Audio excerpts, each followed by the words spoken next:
La Verdad presenta El conflicto de los siglos.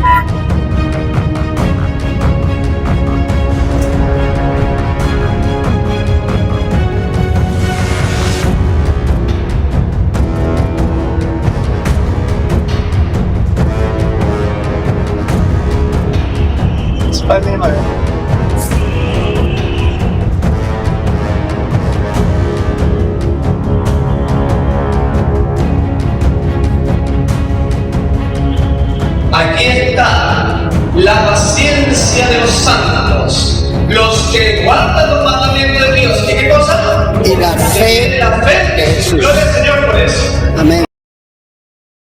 Ahora vamos a pasar a la parte importante del mensaje en esta noche.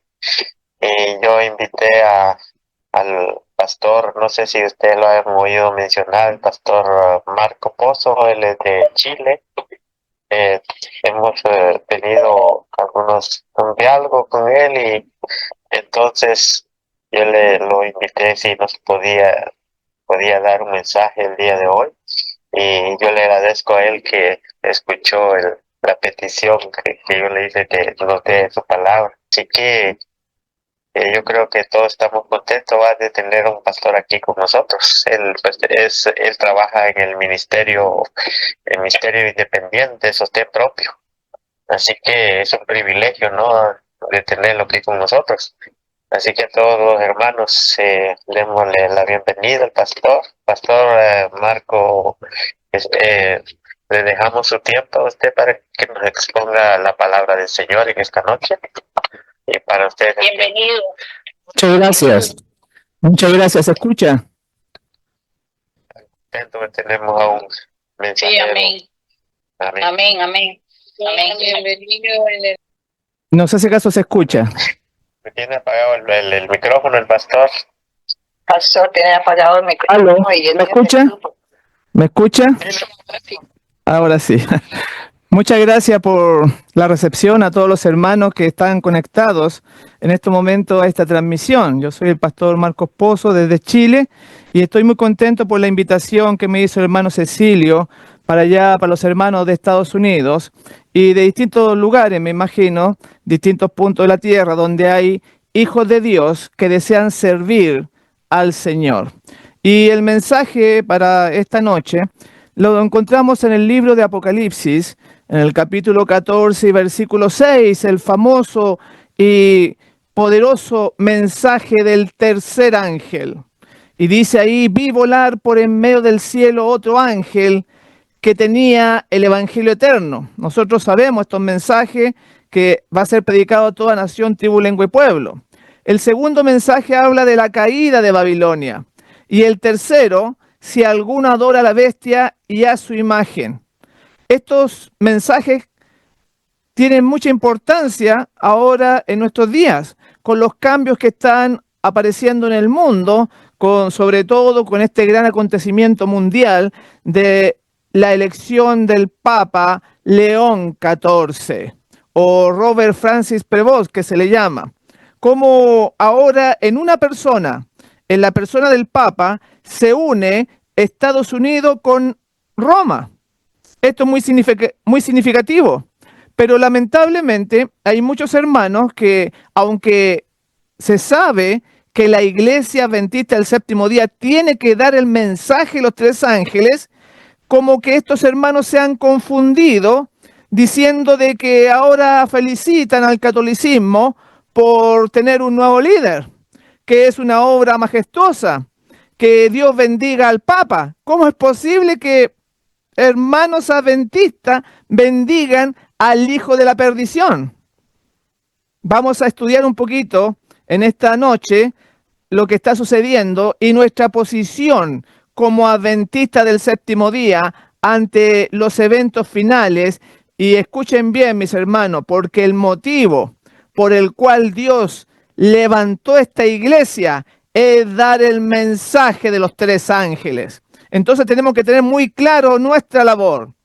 En Evento de los Últimos Días, en la página 14 dice: dijo mi ángel acompañante, su obra es terrible, Su misión es tremenda. Es el ángel que ha de separar el trigo de la cizaña y sellar o atar el trigo para el granero celestial. Estas cosas debían absorber completamente la mente y la atención.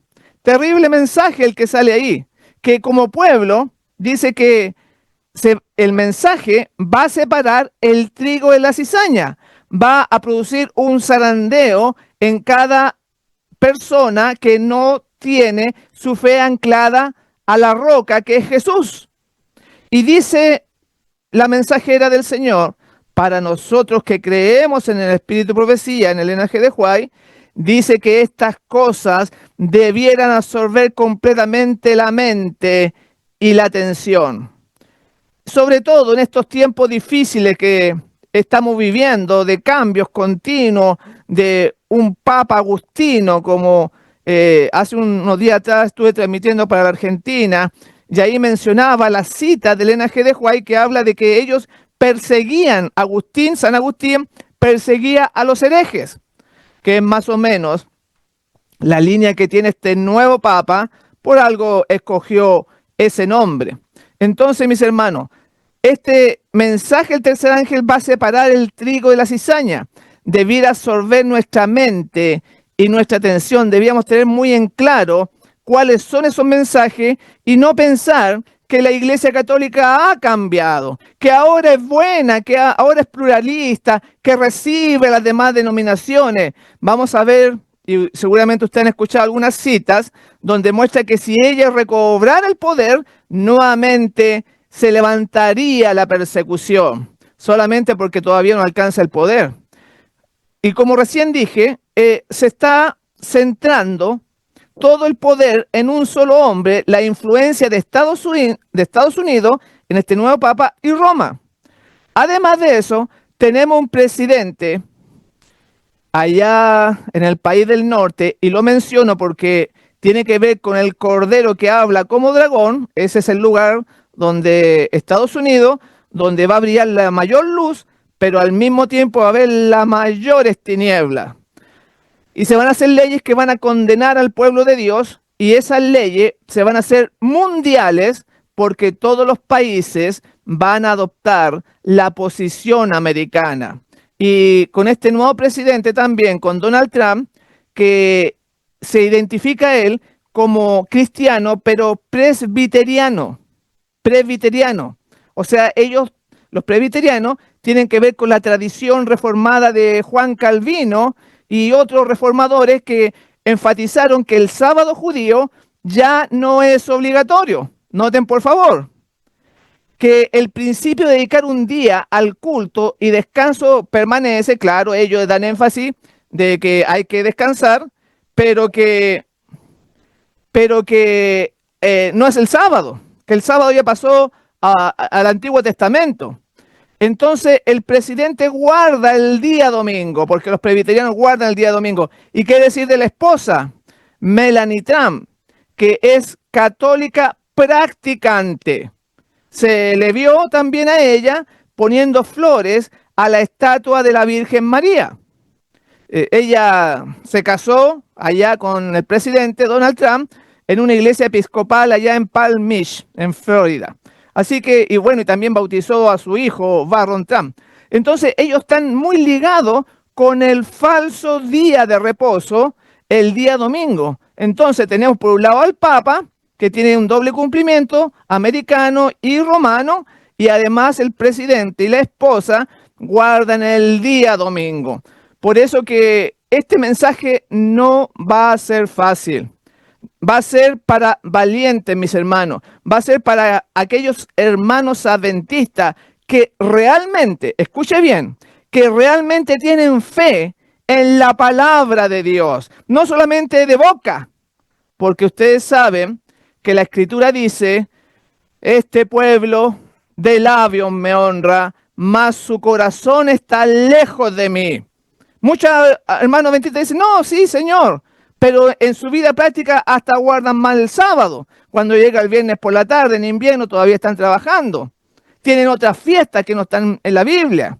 Entonces, este mensaje del tercer ángel va a ser terrible. Y decía ahí que terrible es la obra y misión del mensaje del tercer ángel, dividir el trigo y la cizaña. Voy a leer, estoy leyendo, Testimonios, tomo 1, página 77. Y la mensajera del Señor dice, ¿quién es este ángel? Escuche bien, ¿quién es el que da el mensaje? Nadie escucha la voz de estos tres ángeles, porque son un símbolo que representa al pueblo de Dios que está trabajando en armonía con el universo del cielo. Entonces, los que proclaman este mensaje están representados por los ángeles. Son la voz de los tres ángeles. Es un símbolo. Ahora la pregunta, ¿eres tú parte de esos hermanos que predican, que enseñan el mensaje de los tres ángeles? Porque los ángeles son solamente un símbolo. ¿Eres tú parte, mi hermano? ¿Quién es el ángel? El que divide. O sea, el mismo pueblo. ¿Quién debe proclamar estos mensajes? El pueblo de Dios. No te confundas. Dios nos ha dado a esta iglesia bendita del séptimo día el privilegio de compartir al mundo este gran mensaje. Sigue diciendo, me fue mostrado que el tercer ángel que proclama los mandamientos de Dios y la fe de Jesús representa al pueblo que recibe este mensaje y levanta su voz en amonestación para el mundo. Ahí está ratificado por el Espíritu de Profecía. Son aquellos que levantan la voz en amonestación a un mundo. ¿Amonestar a quién? A los católicos, amonestar al presidente, amonestar a toda la gente presbiteriana, a todos los mormones, porque está también la imagen de la bestia, que son todas las otras iglesias. Imagínense ustedes la tremenda responsabilidad de ir en contra de todas las religiones. Tremendo. ¿Te has puesto a pensar en ello? Por eso dice que va a llegar un momento, en la página 665 de El conflicto de los siglos, va a llegar un momento que este pueblo que va a levantar la voz va a decir, a lo mejor fui muy fuerte, a lo mejor no debería haber avanzado tanto, porque al ver que se levanta la oposición, al ver que toda la iglesia protestante más la iglesia católica se nos viene en contra, pero ellos razonan y dicen que estaban cumpliendo la voluntad de Dios, mi hermano. No tengas temor. Hay que predicar y dejarle a Dios las consecuencias. Si tú ves así, estás en la senda correcta. Es un privilegio compartir el último mensaje final que preparará al pueblo para la segunda venida de Jesús. Hoy, tristemente, vemos cómo los dirigentes adventistas felicitan al catolicismo por tener un nuevo líder. Ellos dicen, no los critiquen a los católicos. El sábado presenté en nuestra iglesia, presenté cómo pastores hablaban de felicitar a León XIV. Hasta Ben Carson, si ustedes allá saben que se postuló hace unos años atrás para presidente, un hombre que une la religión con la política. Es un adventista del séptimo día que participó en el primer gobierno de Donald Trump.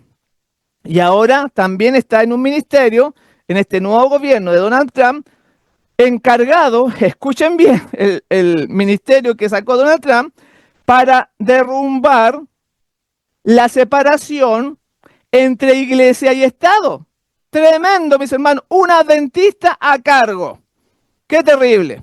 Por eso que vemos también en el Concilio Mundial de Iglesias, por ejemplo, como el presidente son adventistas. Ellos lo niegan, la conferencia lo niega, pero métase usted a la página web de las iglesias de esta ecuménica, los primeritos que aparecen son ellos. Y esto es terrible porque la Biblia dice en Oseas 4:9, el pueblo es como el sacerdote. Si tenemos dirigentes, pastores, que en sus predicaciones le hablan a la grey de que no son tan malos los católicos, que debemos respetar al Papa, qué bueno que ahora tienen un nuevo líder, que Dios los bendiga. ¿Cómo usted va a bendecir al anticristo? ¿Cómo usted va a darle su venia al representante de Satanás aquí en la tierra? Miren las contradicciones. Por eso que este pueblo le falta mucho todavía y dice el Espíritu de Profecía que el pueblo se perdió por sus dirigentes. Ahí está. Así como el pueblo es, dice la Biblia, como el sacerdote. Y cuán distinto es lo que nos presenta la palabra de Dios. Tenemos un Juan el Bautista, que no le tenía miedo al rey. Tenemos un Elías que fue llevado al cielo sin ver la muerte. Estos hombres que estaban en comunión con Dios. Bueno, Juan el Bautista dice la Escritura, el mayor de los profetas. Escuchen bien esa parte, el mayor de los profetas. Y Elías, un hombre poderoso, un hombre de fe, dice que el rey Acab lo acusó de ser el instigador, de turbar a Israel. Y esa misma acusación va a caer sobre nosotros. Nos van a decir locos, reformistas, extremistas, de la vara del pastor. Tanta cosa que la gente, porque ellos ven las cosas igual que el mundo, no las ven como la Escritura la menciona. Entonces el profeta fue acusado en 1 Reyes 18:17 que dice, ¿eres tú el que turba a Israel? Y aquí voy a leer el comentario de Elena G. de White, que relata ella en Profetas y Reyes, en la página 103, la respuesta del profeta y las implicancias que esto conlleva, porque nos va a tocar a nosotros vivirlo, mi hermano. Dice, yo no he alborotado a Israel, asevera audazmente, sino tú y la casa de tu padre, dejando los mandamientos de Dios y siguiendo a los Baales. Era igualito que Juan el Bautista cuando le dijo al rey Herodes que no le era lícito vivir con la mujer de su hermano. Por eso que es el segundo Elías, Juan el Bautista. Y ella menciona entonces, detallando esta declaración diciendo, hoy también es necesario que se eleve una reprensión severa. Escuche bien. Porque graves pecados han separado al pueblo de su Dios. Los suaves sermones que se predican con tanta frecuencia no hacen impresión duradera. La trompeta no deja oír su sonido certero. Los corazones de los hombres no son conmovidos por las claras y agudas verdades de la palabra de Dios. Voy a dejar ahí la cita. Pero díganme ustedes si acaso eso no se está cumpliendo hoy en día. Sermones suaves. No, porque los hermanitos se van a ofender, no van a venir más a la iglesia. Si no vienen más a la iglesia, no vamos a recibir más diezmo. Es terrible el espíritu mercantil que hoy se vive en nuestro medio. Pero dice ahí que esos suaves sermones que se predican con tanta frecuencia no dan el sonido certero. No estamos cumpliendo la misión como iglesia si damos ese tipo de sermones. Sigue diciendo, son muchos los cristianos profesos que dirían, si expresasen sus sentimientos verdaderos, ¿qué necesidad hay de hablar con tanta claridad? Podrían preguntar también, ¿qué necesidad tenía Juan el Bautista de decir a los fariseos, oh generación de víboras, ¿quién os enseñó a huir de la ira venidera?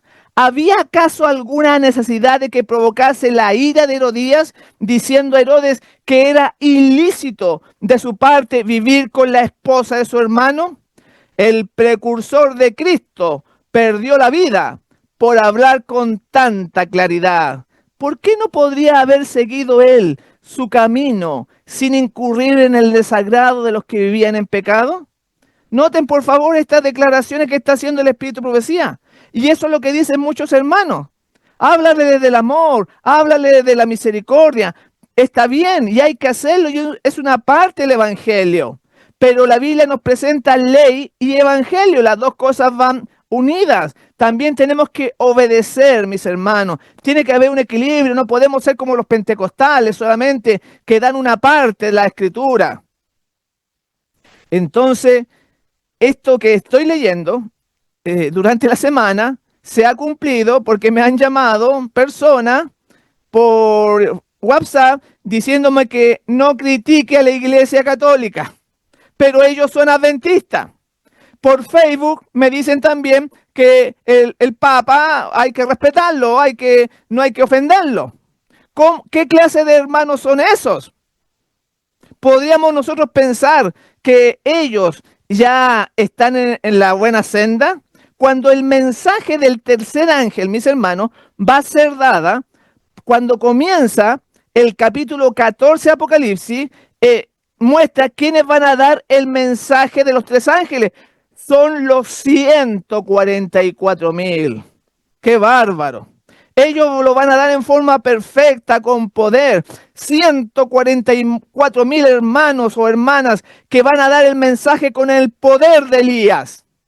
Y no van a andar con medias tintas, porque ahí se va a cumplir la proclamación perfecta y final, con poder. Entonces, nosotros no podemos decir que debemos hablar suavemente. Si el precursor de Cristo, Juan el Bautista, hablaba con tanta claridad, aquí dice por qué no podría haber seguido él su camino sin incurrir en el desagrado de los que vivían en pecado. Claro, el que vive en pecado se te va a enojar, te va a ofender, pero está el otro lado, que el honor de Dios, la voluntad de Dios, tenemos que darla a conocer, si no, ¿cómo vamos a preparar el camino al Señor? Sigue diciendo la cita: así han arguido los hombres que deberían haberse destacado como fieles guardianes de la ley de Dios. Cuando dice arguido, quiere decir que han alegado, razonado. Así han razonado los hombres que debieran haberse destacado como fieles guardianes de la ley de Dios, hasta que la política de conveniencia reemplazó la fidelidad y se dejó sin reprensión al pecado.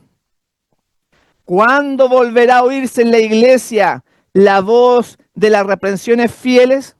Y ahí estamos con el problema nuevamente, que no se reprende el pecado. Se deja que se haga como a los hermanos le parece. Pero si usted es el dirigente, usted es el pastor, usted es el anciano, tiene que guiarlo de acuerdo a las sagradas escrituras. Si usted hace la vista gorda, entonces no está cumpliendo la misión que Dios le encomendó. Porque pecado no es solamente transgresión de la ley. Pecado también es aquel que sabe hacer lo bueno y no lo hace, dice la Escritura, le es pecado. Ahora noten este párrafo de la Sagrada Escritura, 2 Timoteo 3:12. Escuchen bien lo que dice: todos los que quieren vivir piadosamente en Cristo Jesús padecerán persecución. Es un texto muy conocido. Entonces, esto es un asunto de la mayor importancia. ¿Y por qué entonces no nos persiguen? Claro, si el gobierno, cuando dice pónganse el pinchazo en el hombro, no puedo decir ni el nombre porque nos censuran, muchos hermanos adventistas lo hicieron. Pastores encumbrados lo hicieron. Cuando nosotros tenemos una medicina superior, la reforma en la salud inspirada por Dios, pero el hombre prefiere soluciones humanas. Incluso muchos ministerios independientes, como, bueno, no lo voy a nombrar, pero de allá de Estados Unidos, famosos, que recibieron dinero también. La iglesia adventista recibió dinero por promover este pinchazo que se ponía en el brazo. Entonces, vemos la Navidad, vemos en la iglesia la Navidad, vemos el Año Nuevo, vemos el Día de la Madre, vemos el Día del Profesor, vemos tanta cosa que no está en la Biblia: teatro, mimos, títeres. ¿Para qué? Para entretener a la gente. Si hoy en día son 17 o 20 millones de adventistas, pero ¿cuántos serían fieles? Entonces, vuelvo a la pregunta: ¿por qué no somos perseguidos? Porque decía ahí Timoteo: todos los que quieren vivir piadosamente en Cristo Jesús padecerán persecución.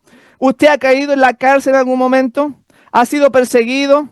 ¿Ha sido vilipendiado? Cada uno sabe, pero si nosotros viviéramos piadosamente, ya la persecución se hubiera desatado hace tiempo. Si hiciéramos la voluntad de Dios como Jesús cuando vino acá al mundo, solamente lo pudo soportar 33 años y medio y lo mató. También Caín mató a Abel. Y así está la historia teñida con sangre, porque somos como los salmones, estos peces que van contra la corriente. La Mensajera del Señor, en el Conflicto de los Siglos, la página 52, va a detallar este versículo de 2 Timoteo 3:12. Dice así: ¿por qué entonces parece adormecida la persecución en nuestros días? El único motivo es que la iglesia se ha conformado a las reglas del mundo y por lo tanto no despierta oposición. ¿Qué es eso? Acomodarse a las reglas del mundo. Acomodar todo lo pagano y meterlo en la iglesia. Ya lo mencioné recién. Sigue diciendo: si el cristianismo es aparentemente tan popular en el mundo, ello se debe tan solo al espíritu de transigencia con el pecado, a que las grandes verdades de la palabra de Dios son miradas con indiferencia y a la poca piedad vital dentro de la iglesia. ¿Sabe lo que es la piedad vital? Es la bondad que nace de un corazón convertido, que lleva a usted a hacer buenas obras, agradables delante del Señor. Entonces, las verdades han sido ocultadas, han sido miradas con indiferencia. Y entonces los hermanitos, cuando llegan a esta conferencia adventista, piensan que esto es lo que fundó el Señor. Cuando partieron allá en 1844 con Lodbrok, Elena G. de White, Jaime White, José Bey y todos esos hombres consagrados establecieron un modelo bien establecido por la palabra de Dios. Pero al pasar las décadas se han metido cosas que no estaban en los fundamentos sagrados. Y ahora vemos una iglesia con una multitud mixta. Muchos egipcios, muchos cananeos, muchos babilónicos se han tomado la dirigencia. Es muy triste, mis hermanos, y ha sido pisoteado por tierra el mensaje de los 3 ángeles y por lo tanto no se despierta oposición. En Primero Escrito, en la página 119 dice: un estupor como letargo parecía suspendido en la mayoría de aquellos que profesan creer que tenemos el último mensaje. O sea, un estupor como letargo, un adormecimiento, vamos a usar esa palabra, están relajados, olvidando que somos responsables por la luz que hemos recibido. Antiguamente nos conocían como el pueblo del libro. Hoy en día los hermanos tienen muy poco fundamento bíblico. No saben idea, no saben dónde están parados en los tiempos de la profecía, de las escrituras. No se han leído la Biblia del Génesis hasta el Apocalipsis, mucho menos los libros del Elena G. de White. Esa es la realidad, por eso que hay un adormecimiento como letargo. Si había eso en los tiempos de la hermana White, 100 años atrás, ¿cómo podría ella describirlo hoy en día? La Escritura dice: porque debiendo, mis hermanos, si tú ya llevas tiempo en la iglesia, porque debiendo ser ya maestros, escuche, maestros después de tanto tiempo, ¿por qué no predica? ¿Por qué no enseña? ¿Por qué no lleva la luz a las personas? Dice la Escritura: todavía tenéis necesidad de que os vuelva a enseñar cuáles son los primeros rudimentos de la palabra de Dios, y habéis llegado a ser tales que tenéis necesidad de leche y no de alimento sólido. Y todo aquel que participa de la leche es inexperto en la palabra de justicia. ¿Cómo vamos a dar estos mensajes terribles si nosotros estamos tomando leche todavía? El alimento sólido es para aquellos que se ejercitan, aquellos que practican, aquellos que leen, que estudian, que viven la palabra del Señor, que luchan cada día para obtener el carácter de Jesús. ¡Qué maravilla! Que le ruegan al Señor por el Espíritu Santo para ser transformados, para que nos quite todos estos defectos de carácter heredados o cultivados. Mis hermanos, la mera profesión de fe no nos va a salvar. La Escritura dice: en vano me honran, enseñando mandamiento de hombre como mandamiento de Dios. La palabra de Dios nos amonesta claramente a no poner nuestra obediencia en el desvalido agente humano. Nosotros, como adventistas del séptimo día, hemos sido llamados por comisión divina a dar el mensaje del tercer ángel al mundo, el cual es una cadena perfecta de verdades. Y uno de esos eslabones importantes es la de libertad de conciencia. Libertad en asunto en que solo tiene que ver el hombre y Dios. El mensaje del tercer ángel nos amonesta en contra de la marca de la bestia, o sea, el papado, y su imagen. ¿Qué es lo que es la imagen? Tengo que explicarlo. La unión del protestantismo apóstata. Recién lo mencioné. Cuando se unan e influencien al gobierno de Estados Unidos, los mormones, los testigos de Jehová, presbiterianos, pentecostales, toda esa gente estará haciéndose la imagen de la bestia profetizada en Apocalipsis 13, que en estos momentos se está formando. Ya quizá ustedes conocen la noticia que el presidente Trump está trabajando para derrumbar la separación, echarla al suelo y que no se separe la iglesia del Estado. Y que se va a instaurar la marca de la bestia, que es una ley dominical, y que bajo este sistema el hombre se le usurpa la libertad de conciencia para adorar a Dios de acuerdo a sus convicciones.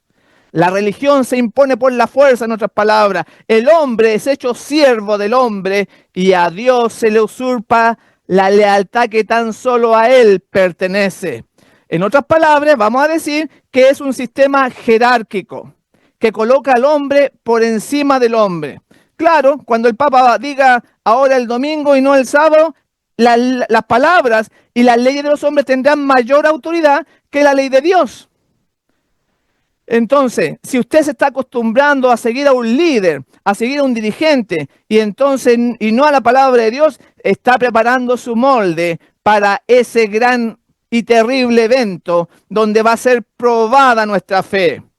En el conflicto de los siglos, en la página 651 dice: solo los que hayan fortalecido su espíritu con las verdades de la Biblia podrán resistir en el último gran conflicto. Toda alma ha de ser pasada por la prueba decisiva.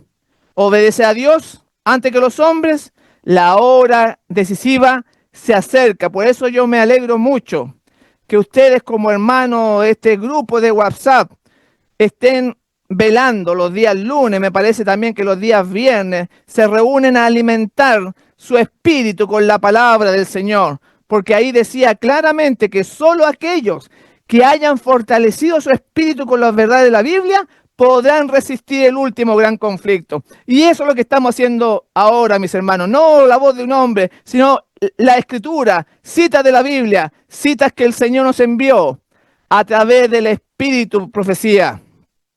Porque nuestra vida diaria determina nuestro destino.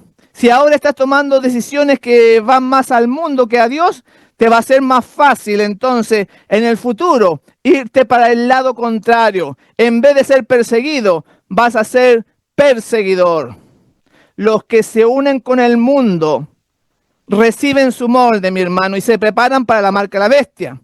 Los que desconfían de sí mismos, se humillan delante de Dios y purifican sus almas, obedeciendo a la verdad. Noten que debemos obedecer la Sagrada Escritura a pesar de la oposición.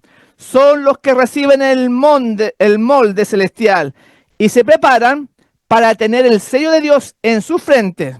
Cuando se promulgue el decreto y se estampe el sello, su carácter permanecerá puro y sin mancha para la eternidad. Gloria al Señor por eso. Gloria al Señor por todos aquellos que están purificando su vida, obedeciendo la verdad. ¿Eres tú uno de ellos? ¿Le estás pidiendo al Señor cambios en tu vida? ¿Hay pecados que te están separando del Eterno? Cada uno lo sabe. Pero tengo que decir que el papado es la religión de la naturaleza humana. Está hecha para arrullar la conciencia del pecador. Entonces, nuestro deber, decir las verdades, anunciar el mensaje, porque tenemos que cambiar nuestro carácter, que el cual va a permanecer puro y sin mancha, mi hermano, para toda la eternidad. Después no va a haber tiempo, no va a haber un tiempo extra para prepararnos. Tienes que aprovechar ahora, hoy es el llamado de Dios para nuestras vidas. ¿Le abriremos la puerta de nuestro corazón? ¿O le cerraremos la puerta en la cara, como tantas veces lo hemos hecho? Es hora de un cambio. Si tú quieres diferentes resultados, diferentes frutos, tienes que actuar en forma distinta, distintas decisiones. En 1 Juan 5:4 dice, porque todo lo que es nacido de Dios vence al mundo. Y esta es la victoria que ha vencido al mundo, nuestra fe. Gloria al Señor. La fe significa confiar, estar convicto, estar seguro que Dios está a nuestro lado y entonces venga la dificultad que venga, vamos a vencer porque hemos nacido de Dios con la ayuda del Señor.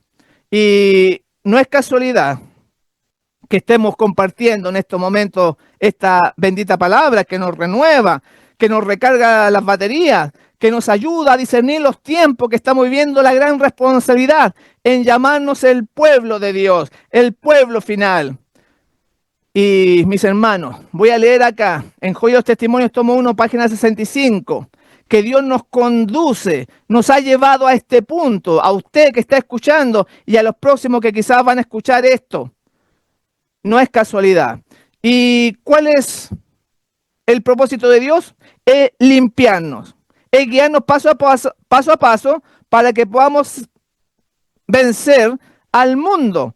Como recién leímos, dice, Dios conduce a su pueblo paso a paso, coloca a sus seguidores en diferentes situaciones a fin que se manifieste lo que hay en el corazón. Noten por favor, si tú tienes falta de trabajo, si estás enfermo, estás pasando por tribulación o angustia, dice que Dios nos conduce nuestra vida paso a paso, nos pone en distintas situaciones a fin de que se manifieste lo que hay en el corazón, lo que está oculto, así como a Pedro que dijo, Señor, si todos te dejaren, yo no te voy a abandonar. Era Pedro sincero en ese momento, pero no conocía su corazón hasta que se halló en la situación y negó al Señor. Ahí salió. Entonces sigue diciendo, algunos soportan ciertas pruebas, pero fracasan en otras. A medida que se avanza en este proceso, el corazón es probado un poco más severamente. Si los que profesan ser hijos de Dios encuentran que su corazón se opone a esta obra directa, deben convencerse de que tienen que hacer algo para vencer. Si no quieren, serán vomitados de la boca del Señor. O sea, si tú no quieres cambiar, no haces todos los arreglos en tu vida que se necesitan, dice que tú le das náuseas al Señor, así, y se provoca un vómito.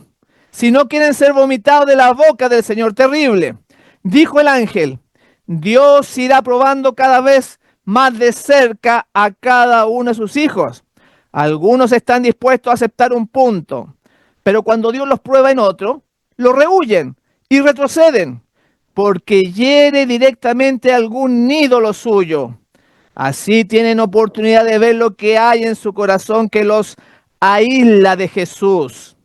Hay algo que aprecia más que la verdad y su corazón no está preparado para recibir a Jesús. Noten que somos probados, así como fue probado Adán y Eva, porque tenemos que mostrar en esta guerra de fe que realmente confiamos en Dios a pesar de las dificultades, a pesar de los obstáculos, a pesar de cualquier problema que el enemigo nos pueda poner.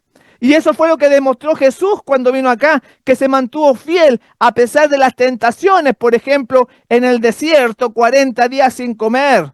Vino el enemigo y lo tentó. A través de su vida trató de hacerlo caer. Y tenemos hombres, varones santos, Jeremías, Isaías que fue cerrado, Elías que se fue al cielo sin ver la muerte, mis hermanos, tremendo. No pecó, no tuvo pecado de muerte Elías, ni Enoc.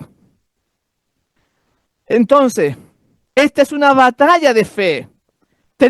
Ahora tenemos la oportunidad de ver lo que hay en nuestro corazón que aísla a Jesús. Sigue diciendo, hay algo que aprecia más que la verdad y su corazón no está preparado para recibir a Jesús. Los individuos son probados durante cierto tiempo para ver si quieren sacrificar sus ídolos y escuchar el consejo del testigo fiel. Los que resisten en cada punto, que soportan cada prueba y vencen a cualquier precio que sea, han escuchado el consejo del testigo fiel y recibirán la lluvia tardía y estarán preparados para la traslación. Gloria al Señor por eso. Dice que van a recibir el Espíritu Santo que madura el carácter, la lluvia tardía, mis hermanos.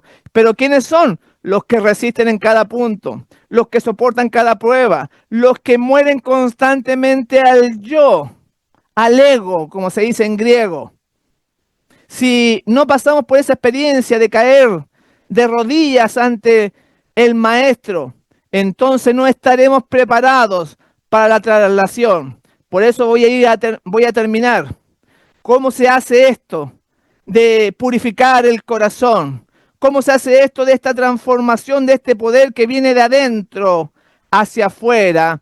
Con el texto que aparece en Mateo capítulo 13, verso 33, que nos habla de la medida de la levadura que puso una mujer en la harina. Dice así, el reino de los cielos es semejante a la levadura que tomó una mujer y escondió en 3 medidas de harina hasta que todo quedó leudado. Aquí los que saben hacer pan van a entender esto, que dice que el reino de los cielos es cuando usted hace, por ejemplo, la masa, pone un poquito de harina, le echa agua, le echa sal, un poquito de aceite, le echa levadura y entonces eso empieza a leudar, empieza a crecer. Eso es el reino de los cielos. Y aquí ella lo va a explicar en la página 69 de Palabra de Vida del Gran Maestro, porque estos que van a anunciar el mensaje de los 3 ángeles, como recién dije, van a tener el carácter sin mancha de los 144.000. Así que no solamente le estamos dando el mensaje que hay que dar, sino la preparación para poder dar este terrible mensaje que separa el trigo de la cizaña. Y vamos a concluir entonces con esta parábola de la mujer que metió la levadura en la harina. Dice así, como la levadura, cuando se mezcla con la harina, obra desde adentro hacia afuera, tal ocurre con la renovación del corazón que la gracia de Dios produce para transformar la vida. O sea, de adentro hacia afuera. Y miren lo que sigue diciendo. No es suficiente un mero cambio externo para ponernos en armonía con Dios. Noten esta frase. No es suficiente un mero cambio externo. O sea, muchos empiezan sacándose cosas, no comen carne, supongamos, no toman Coca-Cola, hacen cambios externos y piensan que eso es el cristianismo para ponerse en armonía con Dios. Entonces, acá dice, eso no es suficiente. Escuche bien, si usted ha estado toda la vida tratando de luchar con cosas que, claro, no debían existir en nuestra vida. El cristiano no debe tomar Coca-Cola, no debe comer carne, ningún producto químico, claro. Pero se requiere mucho más, mi hermano. Y hay muchos adventistas que ni siquiera llegan a eso. Pero sigamos con la idea. No es suficiente un mero cambio externo para ponernos en armonía con Dios. Hay muchos que tratan de reformarlo corrigiendo este o aquel mal hábito y esperan llegar a ser cristianos de esta manera, pero ellos están comenzando en un lugar erróneo. Nuestra primera obra tiene que ver con el corazón. Preocúpate de tu corazón, de unirlo con Jesús, de buscar todos los medios que hacen un lazo con nuestro Creador. Esa es la primera obra y entonces va a haber un cambio externo, en obras, en buenas obras que dependen de Dios. No son obras humanas, sino que son producto de la comunión con Jesús. Sigue diciendo ella, el profesar la fe y el poseer la verdad en el alma son 2 cosas diferentes. el mero conocimiento de la verdad no es suficiente. Escuche bien, porque es bueno estudiar profecía, es bueno saberse la Biblia, pero no es suficiente, dice acá. Podemos poseer ese conocimiento, sigue diciendo, pero el tenor de nuestros pensamientos puede seguir siendo el mismo. El corazón debe ser convertido y santificado. Gloria al Señor. Y lo hemos visto en nuestro caminar por esta senda, como hay hermanos que se conocen la Biblia, que se conocen la profecía y que tienen pésimo carácter. No aman al prójimo, no ayudan al pobre, son egoístas, no tienen un cocodrilo en el bolsillo, no ayudan a nadie, pero se saben la Biblia. Por eso que dice, el mero conocimiento de la verdad no es suficiente. Tú puedes tener ese conocimiento, pero el corazón sigue siendo mundano. Debemos preocuparnos de que el corazón esté convertido y santificado, mi hermano. Y por eso que el mensaje de los 3 ángeles va a ser dado por personas santas como los 144.000, cuando comienza Apocalipsis 14:1, habla de este grupo especial. Miren qué tremendo. Y ahí van a tener todo el amor para ayudar a aquel que está en tinieblas. No importa las consecuencias. Él va a ser como Juan el Bautista, que dijo, es necesario que él crezca y que yo mengua. Había muerto al yo, Juan el Bautista, y ensalzaba a Jesús en su vida, mi hermano. Qué bonito, qué hermoso. Sigue diciendo, las inclinaciones naturales son mitigadas y sometidas. Cuando la levadura, cuando el reino de Dios entra en tu corazón, nuevos pensamientos, nuevos sentimientos, nuevos motivos son implantados. Se traza una nueva norma del carácter, la vida de Jesús. La mente es cambiada. Las facultades son despertadas para obrar en nuevas direcciones. Así que hay una renovación, hay un cambio completo. Y dice en la página 71, a menudo se levanta la pregunta, ¿por qué entonces hay tantos que pretenden creer en la palabra de Dios en los cuales no se ve una reforma en las palabras, en el espíritu y en el carácter? Podemos ver a los hermanos que hablan igual que un mundano. Acá pregunta, ¿por qué no hay un cambio, no hay una reforma en las palabras? ¿Por qué hay tantos que no pueden soportar la oposición a sus propósitos y planes? Te lo ven en la junta, las peleas, las discusiones, que manifiestan un temperamento no santificado y cuyas palabras son ásperas, despóticas y apasionadas. Se ve en ellos el mismo amor al yo, la misma indulgencia egoísta, el mismo mal genio y lenguaje precipitado que se nota en la vida de los mundanos. Existe el mismo orgullo sensible, la misma concesión a la inclinación natural, la misma perversidad de carácter que si la verdad fuera completamente desconocida para ellos. Y aquí viene la frase de oro. La razón es que no están convertidos, no han escondido la levadura de la verdad en su corazón. Entonces, mis hermanos, qué terrible. ¿Cómo está el carácter? ¿Cómo está tu vida? El trato que le das a los demás. Miren, el mejor termómetro para ver mi cristianismo, mi situación con Dios, es el trato que le doy a mi semejante. Así que todo eso, el orgullo sensible, las inclinaciones naturales, la indulgencia egoísta que mencionaba ahí, tenemos que pedirle al Señor que nos ayude para sacar todo mal rasgo de carácter, ya sea heredado o cultivado. Dios nos ayude para ser realmente este pueblo adventista del séptimo día, que ha sido levantado para anunciar el mensaje del primero, segundo y tercer ángel para gloria de Dios. Y nada puede distraernos, mis hermanos, de esta obra solemne. Yo estoy muy contento de la invitación que me han hecho para compartir con ustedes y me despido desde Chile, deseándoles que el Señor Jesús les bendiga a todos grandemente.